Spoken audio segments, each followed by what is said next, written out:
कक्षा 10 के त्रिकोणमिति में अभी तक हम लोगों ने 0 अंश, 30 अंश, 60 अंश, 45 अंश और 90 अंश का मान टेबल के द्वारा अर्थात सारणी के द्वारा इसके पहले वाले वीडियो में सीखा है।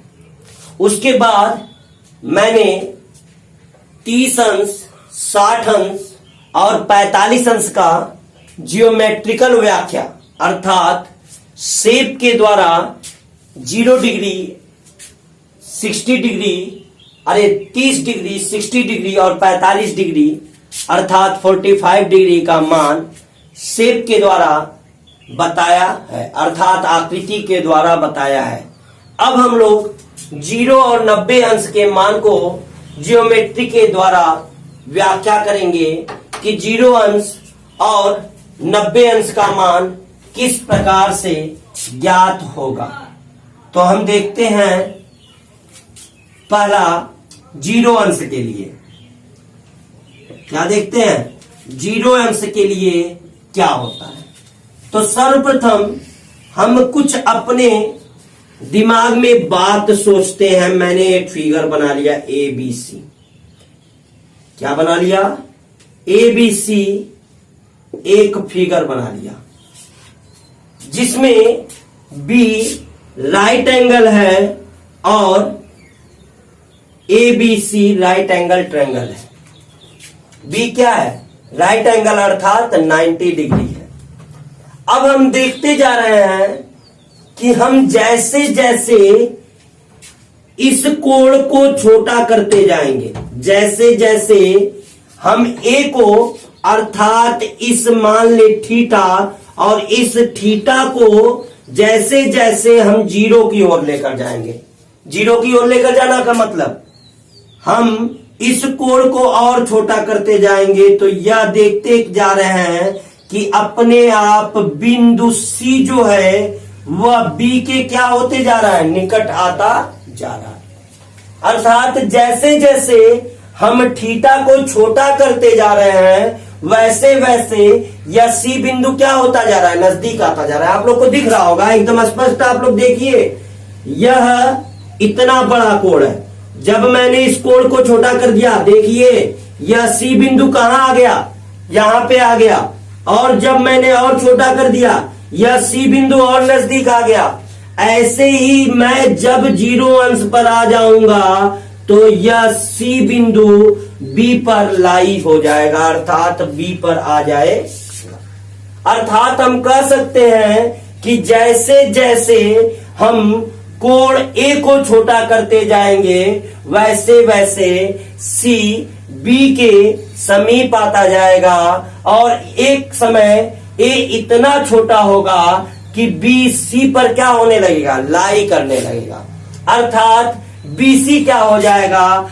BC 0 के बराबर हो जाएगा। सोच लीजिए, आप लोग खुद सोचिए कि जब ये 0 अंश हो जाएगा अर्थात ये A B हो गया और B पर ही C आ गया तो BC दोनों के B और C के बीच की दूरी क्या है? 0 ही तो है। अर्थात BC बराबर क्या हो गया? 0 हो गया। इस तरह और AB और AC क्या हो गया? AB बराबर AC हो गया। क्यों? क्योंकि AB जितना होगा उतना ही तो AC होगा क्योंकि दोनों बिंदु क्या हो गए? एक ही पर हो गए अर्थात दोनों पॉइंट सेम हो गए B एंड C। अर्थात हम कह सकते हैं कि जैसे जैसे हम लोगों ने कोण A को छोटा किया वैसे वैसे बिंदु C क्या होता गया? B के समीप अर्थात नियरेस्ट आने लगा, नियर आने लगा।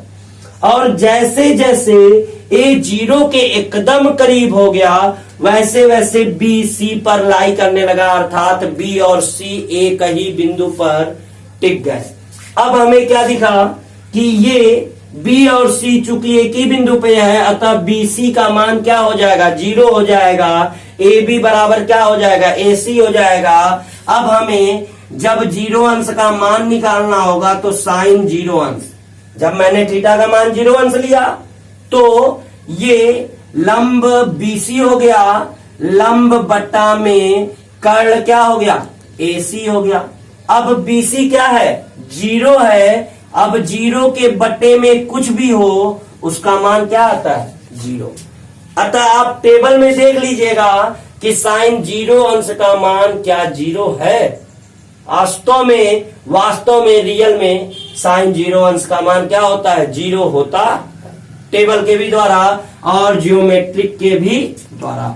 इसी प्रकार cos 0 अंश का मान, cos 0 अंश के लिए आधार बटे कर्ण, आधार कितना है? AB है और कर्ण कितना है? AC है। चूंकि 0 अंश के लिए AB बराबर क्या है? AC है, अर्थात AB और AC क्या है? इक्वल है। अतः कट जाएगा, cos 0 अंश का मान क्या आ जाएगा? 1 आ जाएगा। कुछ लोगों के मन में यह जरूर होगा कि AB से AC कैसे काट गया। अब ध्यान दीजिए, मैंने क्या बताया अभी को? 0 अंश के लिए AB बराबर AC है और BC बराबर 0 है, अर्थात AB और AC क्या है? बराबर है। इसलिए AB की जगह AB और AC की जगह भी AB, अब तो कट जाएगा AB बटे में AB बराबर 1। तो अपने मन में यहां पे AC से भी नहीं कटा है, क्योंकि AC के बराबर क्या है? AB है, इसलिए AB बटे में AB बराबर 1। अब आपके पास tan 0 अंश का मान, tan 0 अंश लंब बटे में आधार, तो लंब होता है BC बटे में आधार AB, तो BC का मान 0 बटे में AB, तो 0 के बटे में कुछ भी होता है 0। अब सबका व्युत्क्रम आप तो जानते हैं, लेकिन आप निकाल लीजिए। काट 0 अंश बराबर लंब बटे में आधार बटे में लंब हो जाएगा, क्योंकि tan का रेसिप्रोकल है, अर्थात tan का क्या है? उल्टा है। तो AB का मान तो AB और BC का मान 0। तो किसी के बटे में यदि 0 होता है तो उसका मान अनंत अर्थात इनफाइनाइट होता है। यह अनडिफाइंड संख्या है, इसकी कोई परिभाषा नहीं होती। ये कौन सा नंबर है? अनडिफाइंड नंबर है, अर्थात अपरिभाषित संख्या है। इसे अनंत हिंदी में और अंग्रेजी में इनफाइनाइट कहते हैं। नेक्स्ट, काट 0 के बाद सेक 0, कर्ण बटे में आधार, कर्ण चूंकि AC और AB बराबर है इसलिए 1। उसी तरह कासेक 0 बराबर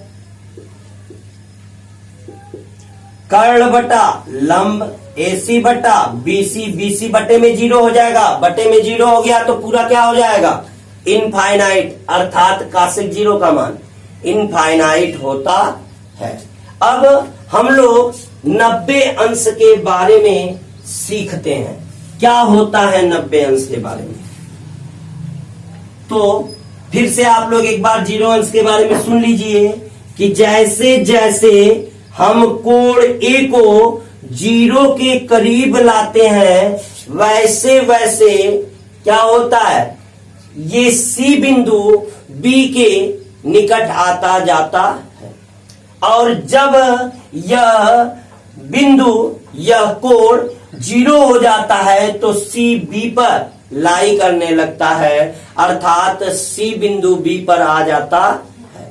इस प्रकार BC का मान 0 हो जाता है और AC का मान AB के बराबर हो जाता है। किसके लिए? 0 अंश के। अब आते हैं 90 डिग्री के लिए। तो फिर मैंने उसी प्रकार से एक त्रिभुज बनाया ABC, ये है 90 डिग्री। अब हम कोण A को, चूंकि इसे 90 डिग्री की तरफ लेकर जाना है, इसे किसकी ओर लेकर जाना है? 90 डिग्री की ओर, अर्थात हम इस कोण को हमेशा बढ़ाते जाएंगे। जब हम इस कोण को बढ़ाएंगे तो यह भुजा अर्थात यह बिंदु B के क्या होने लगेगा? निकट होने लगेगा। अर्थात देखिए यह कोण छोटा है, जब हम बिंदु को यहां ले लेंगे तो यह कोण क्या हो जाएगा? बड़ा हो जाएगा। अर्थात हमें 90 डिग्री लेकर जाना है तो इस A को और नजदीक लेकर जाना होगा। अब इससे क्या होगा? जब हम ए को 90 डिग्री पर लेकर जाएंगे तो यह ए किस पर लाई हो जाएगा, बी पर लाई हो जाएगा। इस प्रकार जो ए बी होगा वह 0 हो जाएगा और जो बी सी होगा वह ए सी के, जो बी सी होगा वह ए सी के क्या हो जाएगा, बराबर हो जाएगा। इस प्रकार से आप साइन 90 अंश का मान, कास 90 अंश का मान निकाल सकते हैं। तो निकालते हैं हम, साइन 90 अंश बराबर क्या हो जाएगा, लंब बटा कर्ण। लंब कितना है, बीसी, कर्ण कितना है, एसी। बीसी और एसी बराबर है चूंकि इस 90 अंश के लिए, अतः बीसी बटे में बीसी, बीसी से बीसी कट गया 1, अतः साइन 90 अंश का मान 1 होता है। इस प्रकार से हमने जियोमेट्रिकल के द्वारा बाई फिगर सभी डिग्री का अर्थात 0 अंश, 30 अंश, 45 अंश, 60 अंश और 90 अंश का मान बताया। सभी त्रिकोणमितीय अनुपात का मान बताया और इसके आगे का चैप्टर लगाने के लिए हमें इन मानों को याद रखना अत्यंत आवश्यक है। अगर हमें इनके मान नहीं याद होंगे तो हम इनके आगे के चैप्टर को नहीं लगा सकते। अतः अब हम एक्सरसाइज स्टार्ट करने जा रहे हैं। 8.2 का पहला सवाल, ये एनसीईआरटी से नहीं है, अन्य बुक से है।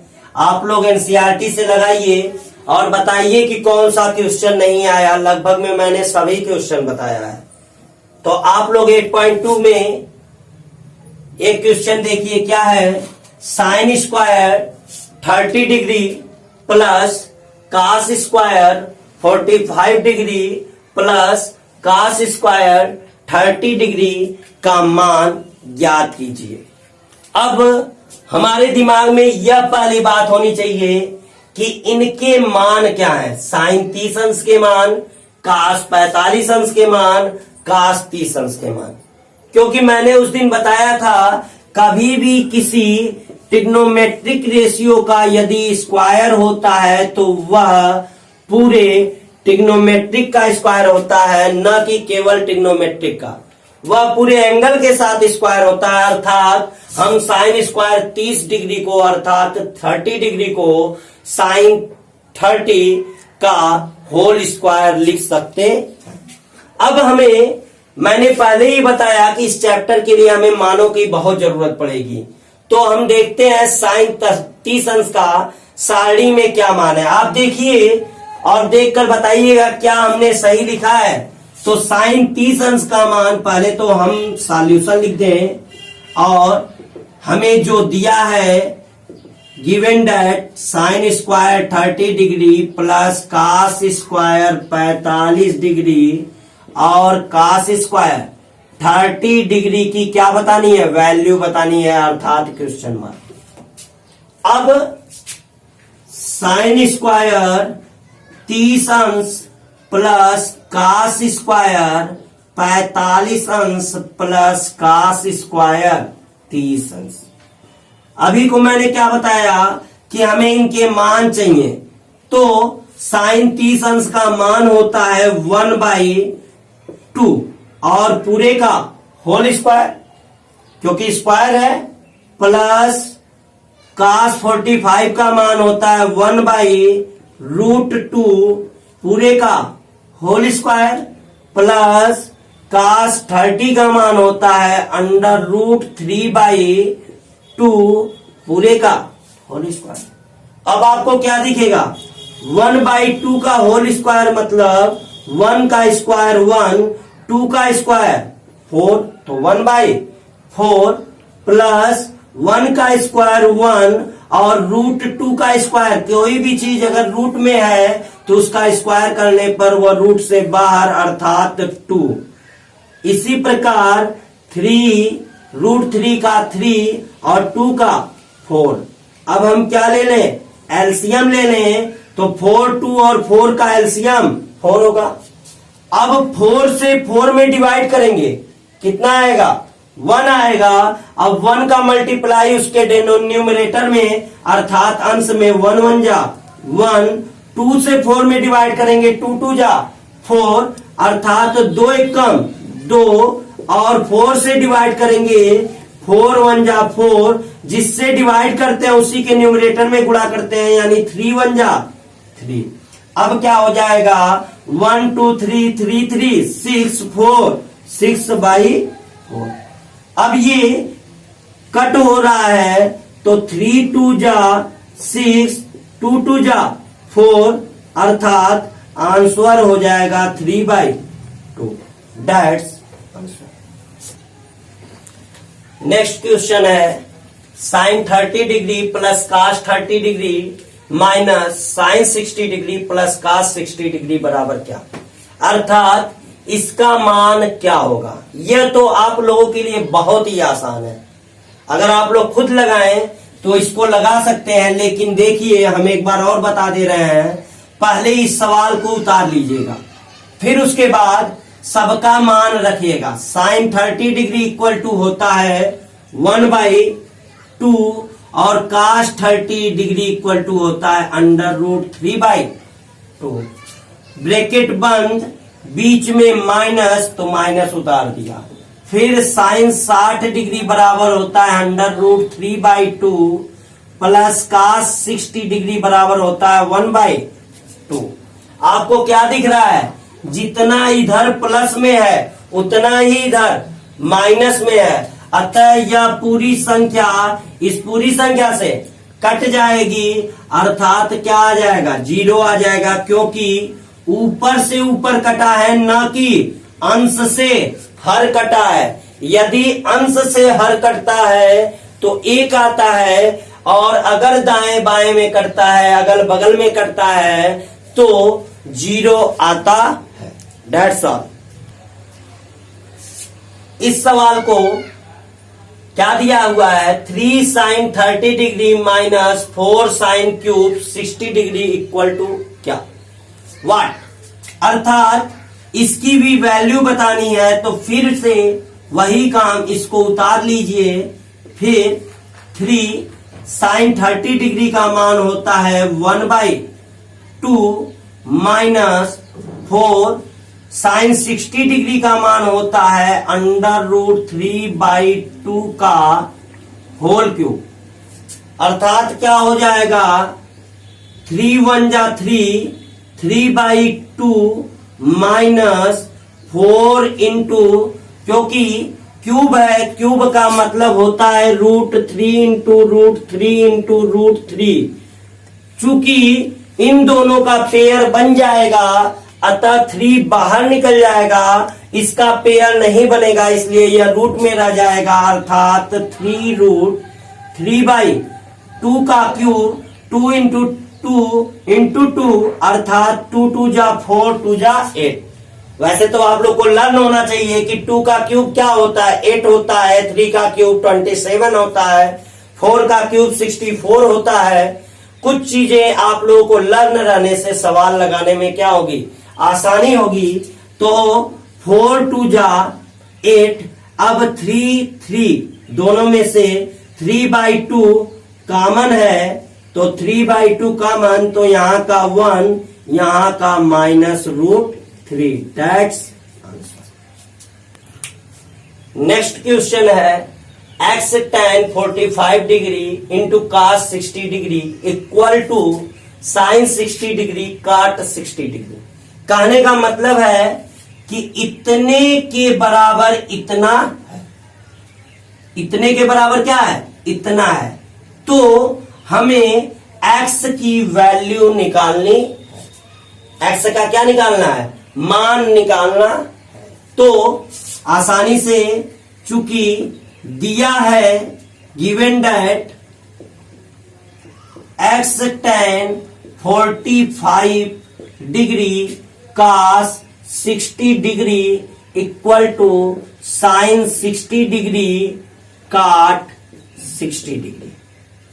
अब सबकी वैल्यू रख दीजिए। x tan 45 का 1 होता है, cos 60 का मान 1/2 होता है, sin 60 का मान √3/2 होता है, cot 60 का मान 1/√3 होता है।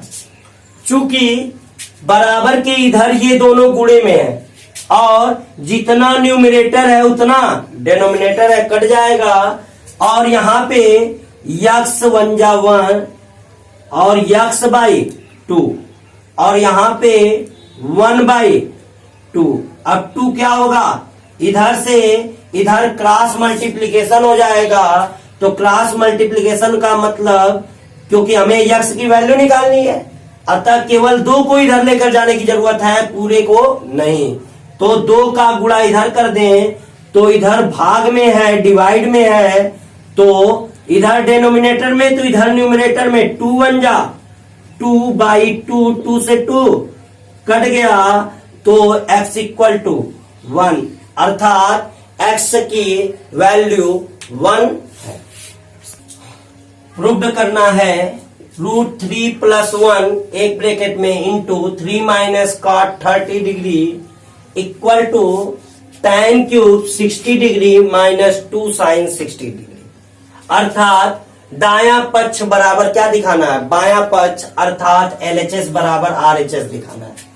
चूंकि हमें इनकी वैल्यू रख के इसमें दिखाना है, अतः हमें इसमें सदैव मल्टीप्लिकेशन दोनों ओर के मान रखने होंगे, इसलिए हम इसमें दोनों पक्षों को लेकर चलेंगे और दिखाएंगे कि इन दोनों पक्षों के मान क्या है, इक्वल है।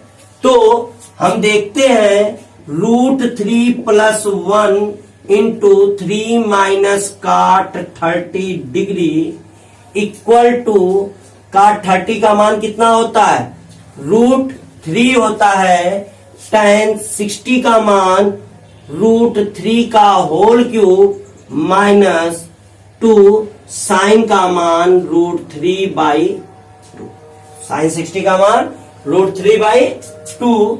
अब क्या हो जाएगा, इसका मल्टीप्लीकेशन इसमें हो जाएगा तो √3 3 जा 3√3, √3 का मल्टीप्लाई √3 में तो -3, 1 का मल्टीप्लाई 1 3 जा 4, 1 3 जा 3 और 1 का मल्टीप्लाई -√3 से प्लस माइनस खत्म हो जाएगा और यहाँ पे √3 का होल क्यूब, क्योंकि √3 इंटू √3 इंटू √3 अर्थात 3√3। अभी इसी के पहले सवाल में लगाया गया है क्यूब पे, 2 से 2 कट जाएगा -√3। अब क्या दिख रहा है, 3√3 -√3 अर्थात LHS = RHS, अतः सिद्ध होता है। That's